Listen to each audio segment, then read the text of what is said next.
Uncle uncle కూడా చెప్తా. అందరికీ నమస్కారం. హ్యాపీగా ఉంటామండి. మా అంకుల్ కోపం వచ్చింది పాపం నేను గురుగారికి చూసినా అందరం మంచి లైవ్ ఏదో రాత్రి పూట పెడతాడు ప్రెస్ మీట్ పొద్దున పెట్టాడు ఎందుకో మరి నేను పొద్దున కాదు పెట్టే రాత్రి పూట మా అంకుల్ గారికి కోపం వచ్చింది. కేసీఆర్ అంకుల్ గారికి గురుగారు బాగా భయపడ్డారు. ఈయన మొత్తం ఫేస్లో చూస్తుంటే అబ్బాయి ఏం ఎంజాయ్ చేసిండే తిట్టుకుంటారు. దుమ్దాం ఎంజాయ్ చేసిండు.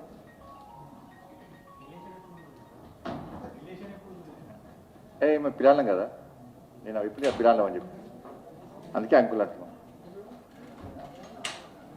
అంకులు బహుభాషా కోవిదుడు అంట మనం. ఈయన భూతు భాషా కోవిదుడు. ఈయన తెలుగులో బూతులు తిడతాడు. నాకు ఇంగ్లీష్ హిందీ రాదు కదా, ఆయన తెలుగులో బూతులు తిడతాడు, ఇంగ్లీష్లో బూతులు తిడతాడు, హిందీలో బూతులు తిడతాడు, ఉర్దూలో తిడతాడు. భూతు భాషా కోవిదుడు మా అంకుల్, మా గురుగారు. ఉండాలి కొంచెం అన్నా. సరే తర్వాత సార్ గురించి తర్వాత చెప్తే ఇక అసలు గౌరవనీయులు పెద్దలు పూజ్యులు భూతు భాషా కోవిదులు తెలంగాణ రాష్ట్ర ముఖ్యమంత్రులు, నిజమైన తెలంగాణ ఉద్యమకారుడు,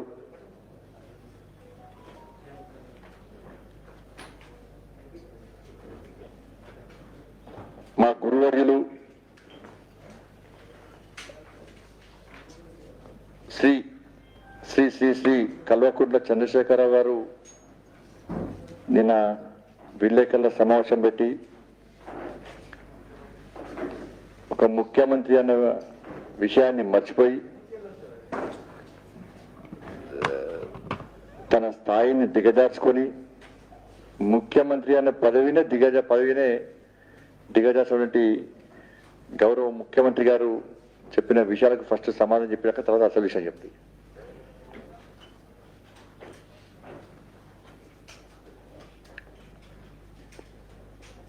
నోరు చేస్తే అబద్ధాలు చూస్తే అంతమంది చెప్పినా మళ్ళీ అది నోరా తాటి పట్టడం తెలియదు. అబద్ధాలు గంట సేపు చెప్పిండు. అందరు మంచిగా ఎంజాయ్ చేశారు. ఆయన చూసుకోవాలి, నా కామెంట్స్ ఏమొచ్చినా చూసుకోవాలి. టీవీలో వస్తున్నప్పుడు ఏం కామెంట్స్ తెలుసుకోవాలి. ఒకసారి ఇవాళ మన సోషల్ మీడియా మీటింగ్ పెట్టుకున్నాడట పాపం. పెట్టుకొని రేపు బండి సంజయ్ ప్రెస్ మీటింగ్ పెడతాడు, అందరూ ఉంటా కామెంట్ పెట్టామని పెట్టుకున్నాడట. దానికోసం పెట్టుకున్నాడు మీటింగ్ అయినా రాత్రి. ఎందుకంటే ఆ టీవీలో వస్తా చూసుకున్నాడు. తిట్టకుండా తిడుతున్నారు. ఒక్కొక్కరు ఏ తిట్టాలో తిడుతున్నారు. ఇక అంతే రాత్రి చేసి మళ్ళీ పెట్టుకొని సోషల్ మీడియా మీటింగ్ ఉంది పెట్టుకున్నాడు. ఒక్కొక్కరికి 500 అంటే బీజేపీ వల్ల కొంతమంది ఎంప్లాయ్మెంట్ ఇచ్చింది ఆయన పాపం. అందరి మీటింగ్ పెట్టి రేపు బండి సంజయ్ ప్రెస్ మీటింగ్ పెడతాడు. పెడితే పొట్టు తిట్టాలి మీరు, నేను ఒక్కొక్కరు బాగా తిట్టాను అని చెప్పంటాడు. నిజంగా నేను తిట్టిన వాళ్ళందరూ సామాన్య ప్రజలు. మేము ఎవరు ఎట్లా మీటింగ్ కేసీఆర్ సార్ ఎట్లా మాత్రం మాకేం తెలుసు.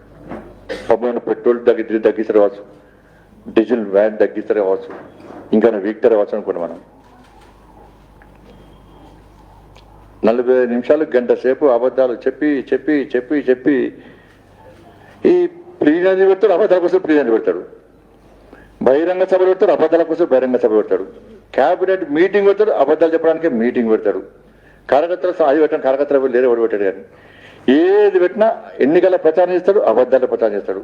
హామీలు ఇస్తాడు, అబద్ధాల హామీలు ఇస్తాడు.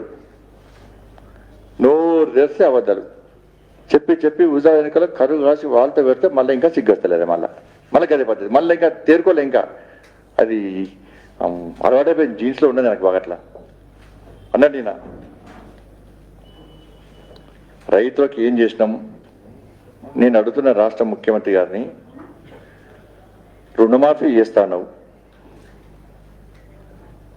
మొదటి రుణమాఫీకే నీకు 4 ఏళ్ళు పట్టింది. రెండవ దశ రుణమాఫీ చేస్తాను 3 ఏళ్ళు పట్టింది. నువ్వు రుణమాఫీ చేసినావా చేయలేదా, ఎంత చేసినావు, ఎట్లా చేసినావో ఒక్కసారి ఏడ రుణమాఫీ చేసినావు ఒకసారి చెప్పాలి రాష్ట్ర ముఖ్యమంత్రి గారు. నువ్వు చేసినావా చేయలేదా?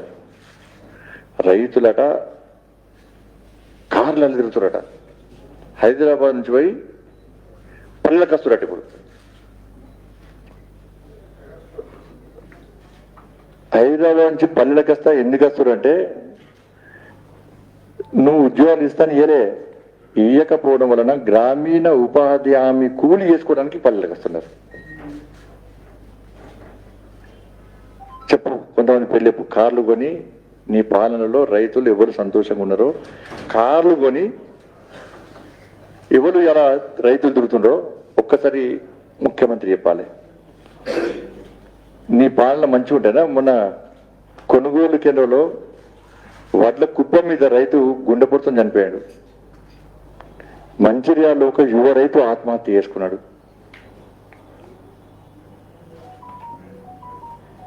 నీ జిల్లాలోనే, నీ సిద్దిపేట జిల్లాలోనే అనేక మంది రైతులు ఆత్మహత్య చేసుకున్నారు. అంటే వాళ్ళందరూ కార్లు దొరకకనా?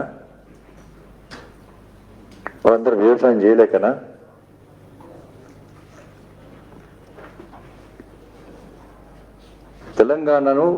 తెలంగాణ రైతులు ఆగమాగం చేస్తున్నాడట. ఫస్ట్ నీ బతుకు ఆగమాగం, నువ్వు ఆగమాగం మనిషివి. నువ్వు ఒకసారేమో సన్నపొట్లు వేయాలి, తొట్టొట్లు వేద్దంటివి, ఒకసారేమో వడ్లు వేద్దంటివి, ఒకసారి పత్తి వేద్దంటివి, ఒకసారి కొంట అంటివి, ఒకసారి కొన అంటివి. నువ్వే పెద్ద రైతు అంటివి. ఆగమనం చేసిన రోజు రైతులను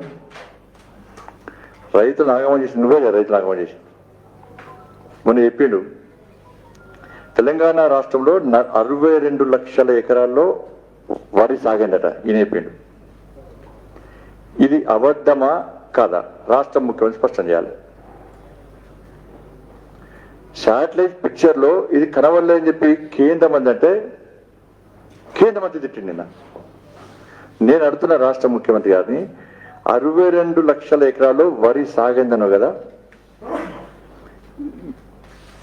నువ్వు చాలా నిపుణుడు కదా, ఎవరినొక నిపుణుడు పట్టుకరా.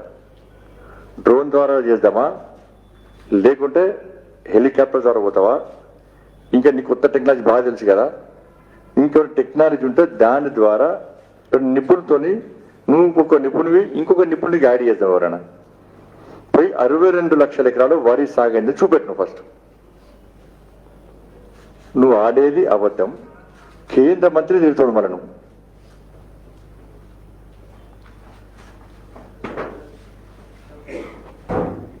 వడ్ల కొనుగోలు విషయం అన్నాడు. ప్రతి గింజ నేనే కొంటా, కేంద్రం పెత్తనమేంది,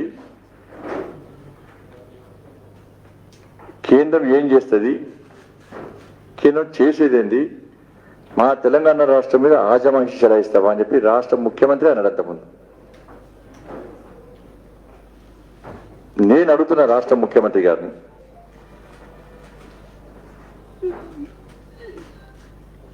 కేంద్రం కొంటుందా రాష్ట్రం కొంటుందా చెప్పు. 7 ఏళ్ల నుంచి కేంద్రమే కొంటుందని నువ్వంటే, 7 ఏళ్ల నుంచి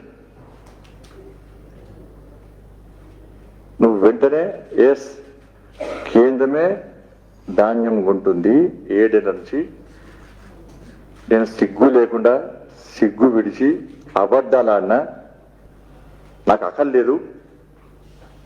ఇన్ని రోజులు కేంద్రం ఉన్నది, నేను వంచి మోసం చేసిన రైతాంగానని చెప్పి ప్రగతి భవన్ నుంచి బయటికి వచ్చి ముక్కు నేలకు రాయి సారీ చెప్పు, మళ్ళీ మాట్లాడతాం, కేంద్రంతో మాట్లాడతాం. నేను ఒక ప్రభుత్వం చెప్తుంది 1,00,000 కోట్లు ఖర్చు పెట్టిందట ధాన్యం కొనడానికి. అరే 1,00,000 కోట్లు ఖర్చు పెట్టిందని నువ్వే అంటావు, నేనే ప్రతి గింజ కొంటా అని చెప్పి నువ్వే అంటావు, కేంద్రం పెత్తనమైందని నువ్వే అంటావు, మళ్ళీ కేంద్రం ధాన్యం కొంటలేని నువ్వే అంటావు. మరి దీనికి గౌరవ ముఖ్యమంత్రి గారు సమాధానం చెప్పాలి. హాయ్ ఫ్రెండ్స్, మా టుడే టుమారో యూట్యూబ్ ఛానల్ చూస్తున్నందుకు చాలా థ్యాంక్స్. మరిన్ని లేటెస్ట్ వీడియోస్ కోసం వెంటనే సబ్స్క్రైబ్ చేయండి. అలాగే ఈ బెల్ ని కూడా రింగ్ చేసేయండి. మా నోటిఫికేషన్స్ అన్ని మీ మొబైల్లో వస్తాయి. అలాగే మా వీడియోస్ మీకు నచ్చితే లైక్ చేయండి, షేర్ చేయండి, నచ్చకపోతే కామెంట్ చేయండి.